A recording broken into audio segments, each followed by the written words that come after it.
সম্প্রতি সামাজিক যোগাযোগ মাধ্যমে খালিদ মাহমুদ হৃদয় নামে এক যুবক বিভিন্ন সময় নারীদের হিজাব পরা নিয়ে বিভ্রান্তিকর ভিডিও বানিয়ে তা প্রচার করে আসছিল। এসব ভিডিও সামাজিক যোগাযোগ মাধ্যমে ছড়িয়ে পড়লে ব্যাপক সমালোচনার সৃষ্টি হয়। যারা শালীন পোশাক পরে আছে তাদেরকেও সে বলছে যে তুমি হিজাব পরো, তুমি বোরকা পরো। তারপরে একটা মেয়েকে দেখা যাচ্ছে হিন্দু মেয়ে, তাকেও বলছে সে এরকম। অর্থাৎ সে একটা সমাজে অস্থিতিশীল তৈরি করা বা ছেলেদেরকে ধর্ষণে উস্কানি দেওয়া এরকম বানিয়ে দিচ্ছে সে। নারীর প্রতি সহিংসতা, নিপীড়ন এবং ধর্ষণ নিয়ন্ত্রণে অন্তর্বর্তী সরকারের সদিচ্ছার অভাব দেখা দিচ্ছে। ধর্ষণ বিরোধী মানববন্ধন থেকে এমন অভিযোগ জাতীয়তাবাদী ছাত্রদলের।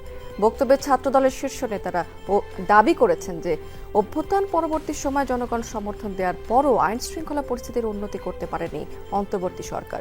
বিগত সময়ের বিচারহীনতা সংস্কৃতির ধারাবাহিকতাতেই বেড়েছে নারী নির্যাতন আর শিশু ধর্ষণের ঘটনা। আরেক কর্মসূচি থেকে সিনিয়র যুগ্ম মহাসচিব রিজভী আহমেদ দাবি করেছেন যে বিএনপির অভিযোগ ব্যক্তিগতভাবে নেয় অন্তর্বর্তী সরকার। মিছিল পূর্ব সমাবেশে রিজভী আহমেদ আরও দাবি করেছেন যে বিভিন্ন মন্ত্রণালয়, ডিসি এবং এসপি অফিসে ছাত্ররা নির্দেশনা দিচ্ছে।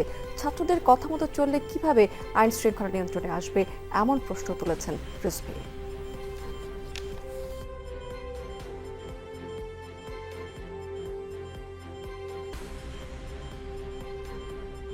তারা যদি ডিসিকে নির্দেশ করে, তারা যদি এসপিকে নির্দেশ করে, তারা যদি ডিসি এসপির ঘরে বসে থাকে, তাহলে আপনি আইন প্রয়োগ হবে কি করে?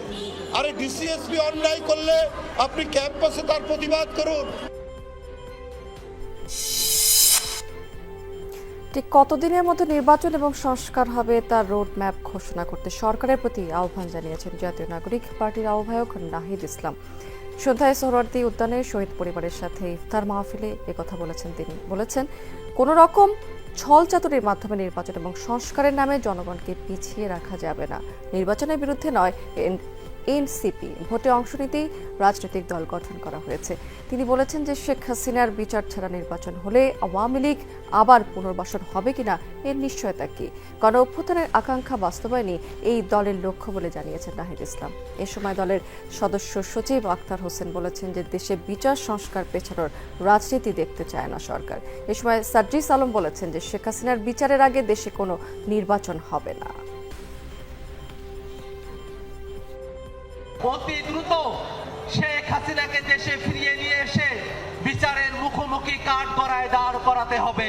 শুধুমাত্র নির্বাচনের আলাপের মধ্য দিয়ে সংস্কার এবং বিচারের যে দাবি, সেই দাবি থেকে জনতাকে পিছুপা করে রাখা সম্ভব নয়। যেই খুনি হাসিনার হুকুমে এতগুলো প্রাণ দিয়েছে, সেই খুনি হাসিনার বিচার হওয়ার আগে তারা কোন মুখে শুধুমাত্র নির্বাচনের কথা বলে? আপনারা বিচার ও সংস্কার পিছানোর রাজনীতি করবেন না।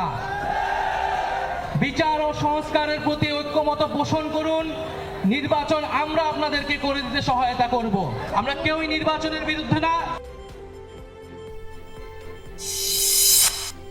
শাসকরা মালিক হবেন না, সেবক হবেন, এমন বাংলাদেশ করতে চান বলে মন্তব্য করেছেন জামায়াতে ইসলামী বাংলাদেশের আমির ডক্টর শফিকুর রহমান।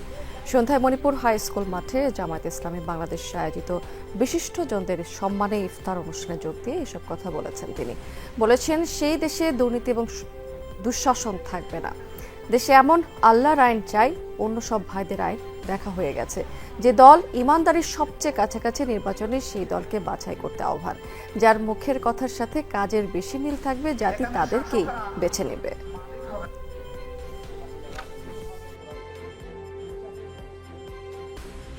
এখানে শাসকরা মালিক হবেন না, ইনশাল্লাহ সেবক হবেন। আমরা সেই মানবিক বাংলাদেশ গড়তে চাই যেখানে দুটি জিনিস থাকবে না। এই দুইটা জিনিসের দাফন করা হবে, একটা দুর্নীতি আর একটা দুঃশাসন।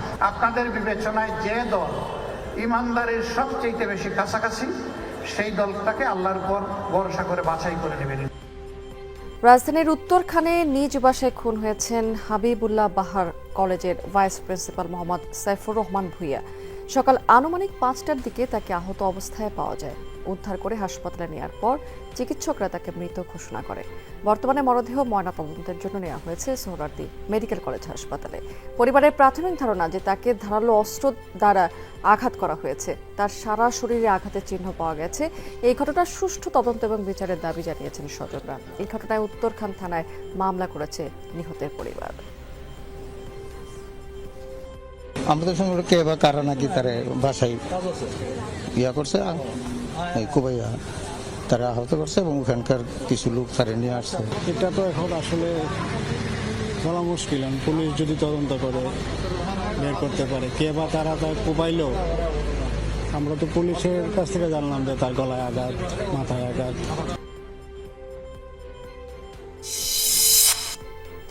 প্রায় 7 ঘন্টা দুর্ভোগের পর বনানীর সড়ক ছেড়ে গেছেন গার্মেন্টস কর্মীরা। সকালে ট্রাকের ধাক্কায় এক গার্মেন্টস কর্মী নিহত হলে ব্যস্ততম বিমানবন্দর সড়ক অবরোধ করে তার সহকর্মীরা। চলে দুপুর 1:30টা পর্যন্ত। শহর জুড়ে দেখা দিয়েছে এক ধরনের তীব্র যানজটে, যা ছড়িয়ে পড়ে বিমানবন্দর থেকে উত্তরা, মহাখালী থেকে ফার্মগেট পর্যন্ত। কাজে বেরিয়ে যানজটের ভোগান্তিতে পড়েছেন নগরবাসী। ঘন্টার পর ঘন্টা সড়কের নাকাল হতে হয় তাদেরকে। বিকল্প ব্যবস্থা করতে না পেরে হেঁটেই কর্মস্থল আর গন্তব্যের উদ্দেশ্যে রওনা দিয়েছেন বেশিরভাগ মানুষ। পরে চালককে গ্রেফতার আর নিহতের পরিবারকে ক্ষতিপূরণের আশ্বাসে অবরোধ প্রত্যাহার করেছেন তারা।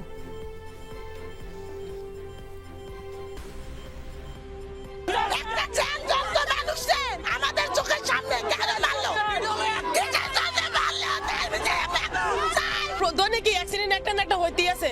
তবু তারা যদি আগের থেকে যদি এই জায়গায় ব্যবস্থা নিত, আজকে কিন্তু এই দুর্ঘটনা ঘটতো না। আমাদের দাবি হচ্ছে এটাই যে দেখেন আমরা এই রোডে যে পারাবার করি, আমাদের এখানে ট্রাফিক কোন বা আমাদের যে রোড পার করে দিবে এরকম কোনো ব্যবস্থাই নেই। ওদের প্রথমে দাবি ছিল যে ট্রাক ধরতে হবে, তো আমরা ট্রাকটা আটক করলাম, সেটাও আমরা সিসিটিভি ফুটেজ দেখে। আর প্রথম দিকে একটু তাদেরও সেন্টিমেন্ট ছিল একটু অন্যরকম, পরে আস্তে আস্তে সময়ের সাথে সাথে তারাও বিষয়গুলো একটু বুঝতে পেরেছে যে না, এটা তো কোনো সলিউশন না। যত দ্রুত রাজনৈতিক দলগুলো ঐক্যমত্যে পৌঁছবে, তত তাড়াতাড়ি জাতীয় সনদ তৈরি হবে।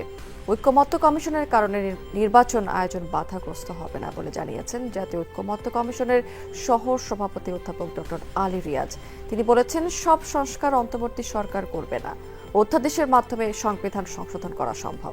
সংস্কার কমিশনের সুপারিশ নিয়ে ভিন্ন মত আছে দলগুলোর মধ্যে, তবে আলোচনার মাধ্যমে সমাধান আশা করছে কমিশন। যদি একমত হওয়ার ক্ষেত্রে সংখ্যা এবং গুরুত্বপূর্ণ সমস্ত রাজনৈতিক দলকে আমরা একত্রিত করতে পারি, একমতে আনতে পারি বা একমতে তারা উপস্থিত হন, তাহলে সেটাই আমাদের গ্রহণযোগ্যতার বিষয় হবে আর কি।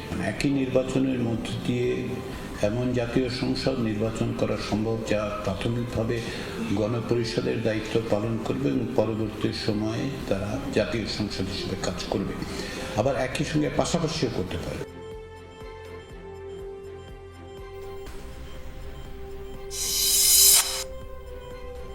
রাষ্ট্রপতির শাসন জারির পর আবারও উত্তপ্ত ভারতীয় রাজ্য মণিপুর। উপজাতি অধ্যুষিত পার্বত্য অঞ্চলে কুকি জো সম্প্রদায়ের ডাকে রোববার থেকে চলছে অনির্দিষ্টকালের জন্য ধর্মঘট, যা ঘিরে সহিংসতা ছড়িয়েছে রাজ্যের বিভিন্ন স্থানে। কাং পোক পীর জেলাতে পুলিশের সাথে কুকি বিক্ষোভকারীদের সংঘর্ষে প্রাণ হারিয়েছেন একজন, আহত হয়েছেন অন্তত 40 জন, যাদের মধ্যে রয়েছেন পুলিশ সদস্য এবং একাধিক নারী। পরিস্থিতি নিয়ন্ত্রণে সহিংসতা প্রবণ এলাকাগুলোতে মোতায়েন করা হয়েছে বাড়তি সেনা। 48 ঘন্টার অভিযানে আটক করা হয়েছে সেখানে বিভিন্ন সশস্ত্র গোষ্ঠীর কমপক্ষে 17 জনকে। গেল মাসে মুখ্যমন্ত্রী বীরেন সিংহের পদত্যাগের পর রাষ্ট্রপতি শাসন জারি করেন মণিপুরে। কেন্দ্রের হাতে চলে যায় রাজ্য প্রশাসন।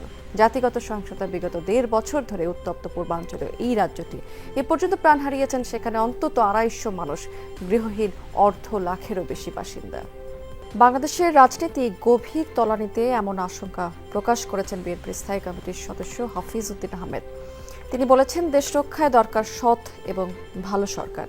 সোমবার রাজধানীর ইঞ্জিনিয়ারিং ইনস্টিটিউটে লালমোহন ফাউন্ডেশন আয়োজিত ইফতার মাহফিলে এই কথা বলেছেন তিনি এ সময় আরও বলেছেন যে গত 16 বছর আওয়ামী লীগ দেশকে ধ্বংস করে দিয়েছে। শিক্ষকের নামে মাস্তানদের নিয়োগ দেওয়া হয়েছে, কোটি কোটি টাকা বিদেশে পাচার করেছে। যে সরকারের একজন ইউনিয়ন পরিষদ চেয়ারম্যান 100 কোটি টাকার মালিক, সে দেশের এমপি এবং মন্ত্রীরা কি পরিমাণ লুট করছে তা তদন্তের দাবি রেখে তিনি বলেছেন এসব কথা। লালমোহনের উন্নয়নে নিজের অবদানের কথা তুলে ধরে সাবেক এই মন্ত্রী আরও বলেছেন যে তার আমলেই উন্নয়নের ছোঁয়া বদলাতে শুরু করে লালমোহন। আগামীতে জনগণ দায়িত্ব নিলে প্রাকৃতিক সম্পদ ব্যবহার থেকে শুরু করে অবকাঠামো উন্নয়ন এবং কর্মসংস্থানের নতুন দিগন্ত উন্মোচন করা হবে।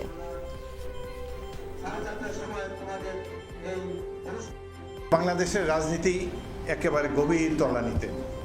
রাজনৈতিক নেতাদের আপনারা টেলিভিশনে দেখেন, আমি এদের অনেকের সাথেই পরিচয় আছে। অত্যন্ত নিম্ন শ্রেণীর মানুষেরা দেশকে ধ্বংস করে দিয়েছে। বিশেষ করে গত 16 বছরে বাংলাদেশের প্রত্যেকটা প্রতিষ্ঠান ধ্বংস, কোটি কোটি টাকা বিদেশে পাচার করেছে।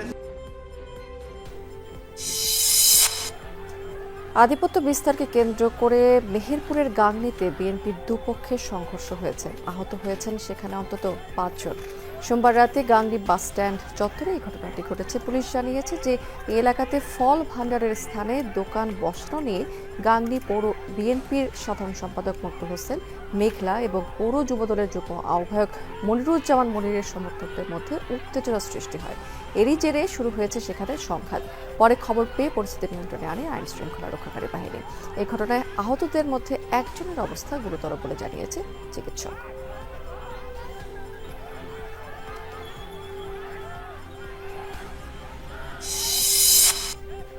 এদিকে ফুটবল খেলাকে কেন্দ্র করে ব্রাহ্মণবাড়িয়ায় দুপক্ষের মধ্যে সংঘর্ষের ঘটনা ঘটেছে। নারী পুরুষ সহ আহত হয়েছে সেখানে অন্তত 20 জন।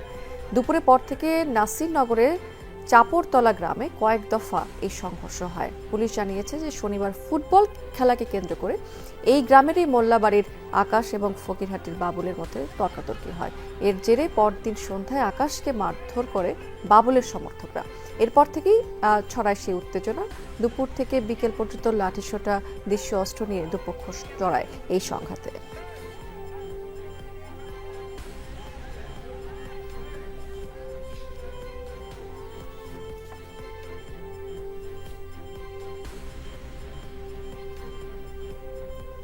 দর্শক, এই ছিল আজকের সব খবরের আয়োজনে। এতক্ষণ সঙ্গে থাকার জন্য ধন্যবাদ আপনাদের সবাইকে।